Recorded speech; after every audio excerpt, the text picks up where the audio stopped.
Halo teman-teman, kembali lagi sama aku Aruna. Kalian sehat kan? Hari ini kita akan belajar mengenal organ dalam tubuh manusia dan fungsinya. Organ tubuh manusia terdiri dari berbagai sistem yang memiliki fungsi penting. Yuk kita bedah satu-satu bagian dari tubuh manusia agar kita tahu fungsinya. Ikutin keseruan hari ini sampai selesai ya, agar teman-teman paham.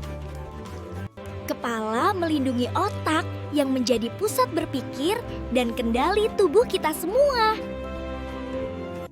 Otak membantu kita berpikir, mengingat, belajar, dan mengatur gerak tubuh sehari-hari. Di dalam otak, ada beberapa bagian yang memiliki fungsi dan peranannya masing-masing. Kita mulai dari otak besar atau cerebrum. Otak besar terdiri dari dua bagian. Bagian itu adalah otak kanan dan kiri. Kedua bagian ini memiliki fungsi masing-masing. Kita mulai dari otak kanan, berfungsi untuk mengontrol pergerakan di sisi kiri tubuh. Dan otak kiri berfungsi untuk mengontrol pergerakan di sisi kanan tubuh. Di dalam otak kanan dan kiri dibagi lagi menjadi 4 bagian lobus. Pertama, lobus frontal depan berfungsi mengendalikan ucapan, gerakan, perilaku, dan mengendalikan emosi. Lobus parietal atas mengendalikan sensasi seperti sentuhan, tekanan, nyeri, dan suhu. Lobus temporal samping mengendalikan indera pendengaran, ingatan, dan emosi. Bagian 4 ada lobus oksipital belakang yang mengendalikan fungsi penglihatan. Selanjutnya ada otak kecil berfungsi mengendalikan gerakan, menjaga keseimbangan, dan mengatur posisi. Batang otak berfungsi sebagai pemancar yang menghubungkan otak besar ke saraf tulang belakang. Batang otak memiliki 3 struktur utama, yaitu otak tengah, pons, dan medula oblongata. Otak tengah mengatur gerakan mata, refleks penglihatan, pendengaran, dan membantu tubuh merespon cahaya dan suara. Pons berfungsi menghubungkan otak besar dengan otak kecil, mengatur gerakan wajah, dan mengatur pernapasan. Medula oblongata berfungsi mengatur detak jantung, pernapasan, tekanan darah, dan refleks menelan, batuk, bersin. Bagian otak lainnya ada cairan cerebrospinal, berfungsi melindungi otak dan sumsum tulang belakang. Selain itu, berfungsi juga sebagai membawa nutrisi melalui darah ke otak. Dan berfungsi untuk membersihkan sisa atau limbah metabolisme dari otak. Ada meninges adalah lapisan yang berfungsi melindungi otak dan saraf tulang belakang. Meninges memiliki 3 lapisan, yaitu dura mater, arachnoid, dan pia mater. Ada juga corpus callosum, seikat serabut saraf yang terdapat di antara belahan otak kiri dan kanan. Serabut saraf ini menghubungkan dan memungkinkan komunikasi antara kedua belahan otak tersebut.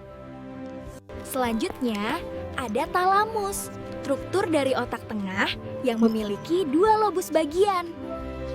Talamus bertindak untuk semua informasi yang datang di antara otak dan seluruh sistem saraf di tubuh. Hipotalamus adalah struktur kecil yang berada di tengah otak, tepatnya di bawah talamus. Fungsinya untuk mengendalikan suhu tubuh, sistem reproduksi, tekanan darah. Selain itu juga berfungsi mengendalikan emosi, nafsu makan, pola tidur, dan produksi hormon. Kelenjar hipofisis atau pituitari adalah organ kecil seukuran kacang polong yang terletak di dasar otak. Kelenjar hipofisis menghasilkan hormon yang berfungsi untuk mengatur dan merangsang kelenjar lain di tubuh untuk bekerja. Contoh kelenjar yang diatur oleh hipofisis ini adalah kelenjar tiroid dan kelenjar adrenal. Ventrikel adalah ruangan berisi cairan di dalam otak. Ada 4 ventrikel otak, yakni 2 ventrikel samping di belahan otak besar, di tengah otak, dan di belakang otak. Ventrikel saling terhubung satu sama lain oleh serangkaian tabung ya. Cairan di dalam ventrikel inilah yang disebut cairan cerebrospinal. Kelenjar pineal adalah kelenjar kecil yang berada di ventrikel otak. Kelenjar ini berperan dalam perkembangan sistem reproduksi dan menghasilkan hormon melatonin. Saraf kranial. Terdapat 12 pasang saraf kranial dengan fungsi spesifik di area kepala dan leher. 1 pasang saraf kranial pertama berada di otak besar, sedangkan 11 pasang lainnya ada di batang otak. Fungsi saraf kranial antara lain mengendalikan pergerakan mata dan otot wajah. Selain itu, berfungsi mengendalikan otot-otot dan kinerja organ di dalam tubuh. Sistem limbik berperan dalam mengendalikan amarah dan rasa takut, serta memengaruhi daya ingat. Kita sudah membahas bagian-bagian otak dan fungsinya masing-masing. Selanjutnya ada mata berfungsi melihat cahaya, warna, bentuk, agar kita mengenali dunia sekitar kita. Kita akan bedah bagian-bagian mata yang memiliki fungsi masing-masing. Pertama, ada kornea, lapisan bening terluar yang melindungi mata dan memfokuskan cahaya. Kedua, ada sklera, bagian putih mata yang melindungi struktur di dalamnya. Ketiga, konjungtiva, selaput tipis yang menjaga kelembapan permukaan mata. Keempat, ada iris, bagian berwarna mata yang mengontrol ukuran pupil, otot pengatur cahaya. Kelima, ada pupil, lubang di tengah iris yang mengatur banyak sedikitnya cahaya masuk ke mata.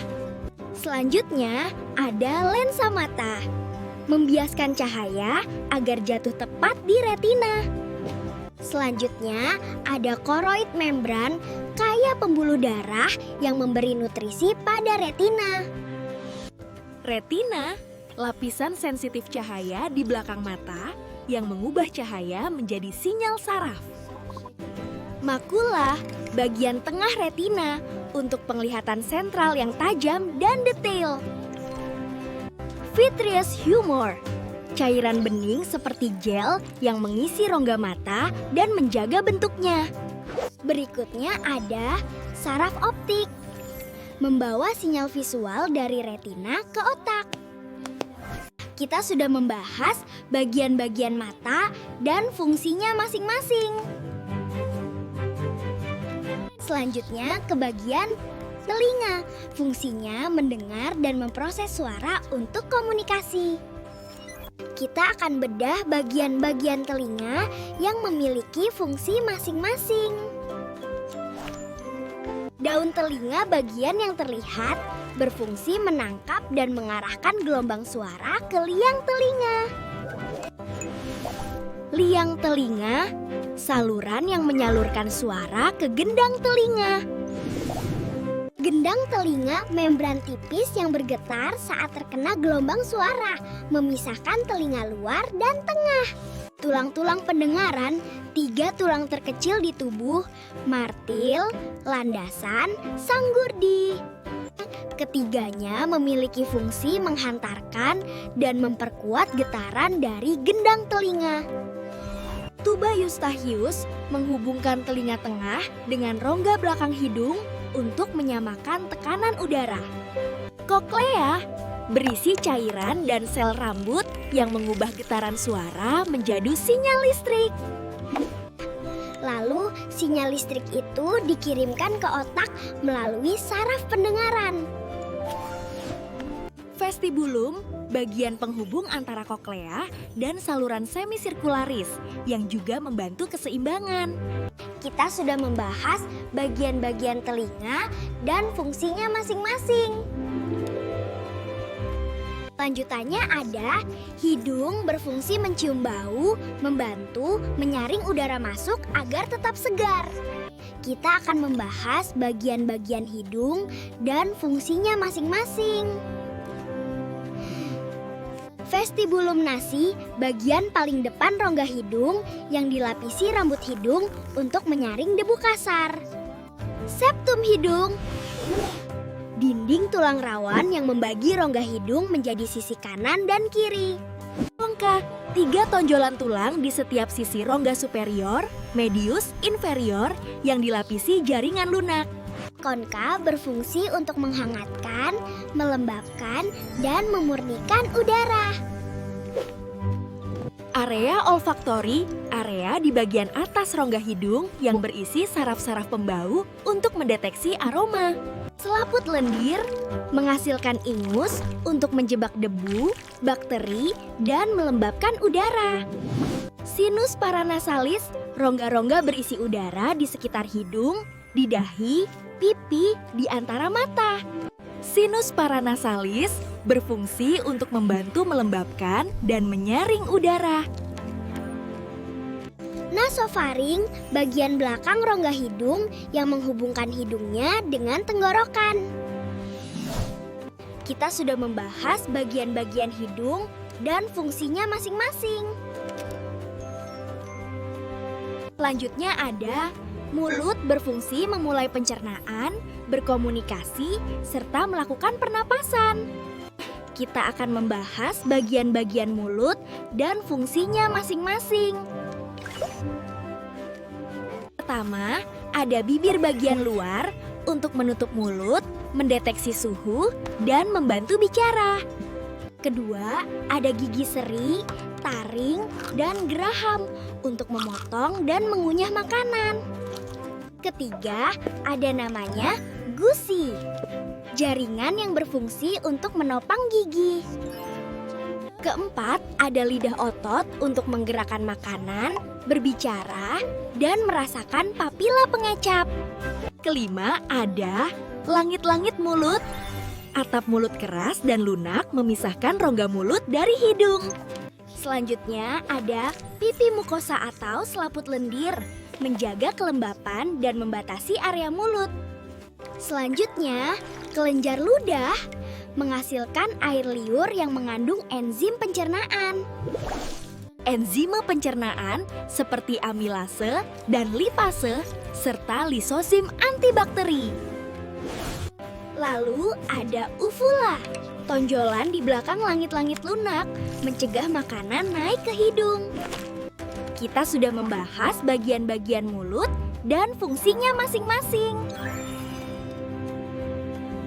Selanjutnya ada tenggorokan mengantar makanan dan udara ke tempat tepat secara bergantian. Kita akan membahas bagian-bagian tenggorokan dan fungsinya masing-masing. Nasofaring bagian paling atas di belakang hidung menghubungkan hidung ke sistem pernapasan. Orofaring, faring setengah di belakang mulut, tempat udara, makanan, dan cairan lewat. Di sini terdapat amandel untuk melawan infeksi dan uvula yang membantu menelan dan bicara. Laryngofaring bagian paling bawah, ke kerongkongan untuk makanan, ke trakea batang tenggorokan untuk udara. Laring, kotak suara, terletak di tengah leher, berisi pita suara untuk menghasilkan suara. Epiglotis, katup kecil di pangkal lidah yang membuka untuk udara dan menutup saat menelan. Epiglotis berfungsi untuk mencegah makanan masuk langsung ke paru-paru.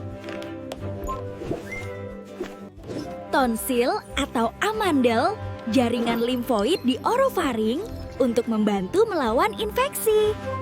Trakea, batang tenggorokan, saluran udara yang menuju paru-paru, cabang dari laryngofaring. Esofagus, kerongkongan, saluran otot yang membawa makanan ke perut, juga cabang dari laryngofaring.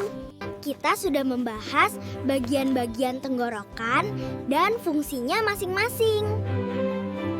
Dan kita sudah membahas beberapa fungsi bagian dari tubuh manusia. Ternyata semua bagian dalam tubuh kita memiliki fungsi yang sangat penting. Kalian masih penasaran dengan bagian lainnya? Kita lanjut ke part 2 ya. Terima kasih sudah menonton sampai akhir.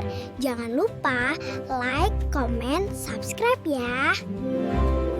Sampai ketemu lagi di video part 2 berikutnya. Bye-bye teman-teman.